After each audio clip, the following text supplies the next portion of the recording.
Barely a day after the Immigration Department announced that it had revoked the passports of 14 NASA politicians over unknown reasons, former Machakos Senator Johnstone Muthama, who is among the affected leaders, is now seeking legal redress over the decision.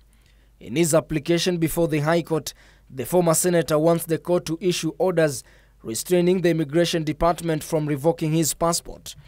Muthama is among 14 opposition leaders who were given 14 days by the Immigration Department to surrender their passports, failure to which they will be rendered invalid. Meanwhile, the Director of Immigration Gordon Kihalangwa, Inspector General of Police Joseph Boynet, and the Director of Criminal Investigations George Kinoti have until tomorrow to swear and file affidavits explaining circumstances under which lawyer Miguna was deported to Canada despite a court order that required him to be produced in court. Totally. And the High Court has extended to 20th March this year the order stopping the police from arresting or harassing 3 Nation Media Group journalists. Justice Luka Kimaru, in extending the anticipatory bail, ruled that journalists Linus Kaikai, Larry Mandowo and Ken Mijungu need protection for living in fear of being arrested.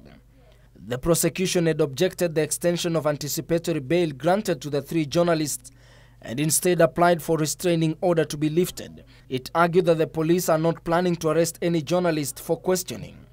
On Friday last week, the court granted the 3 fear-filled journalists an anticipatory bail of 100,000 shillings, barring the police from arresting them.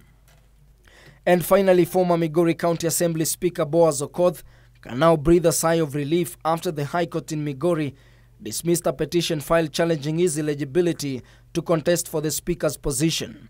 Justice Hilary Chemitei ruled that the former Speaker had already submitted his notice of resignation to the Assembly Clerk as required by law.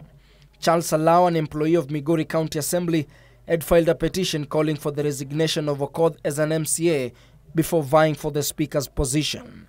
Ben Chumba reporting for Scales of Justice.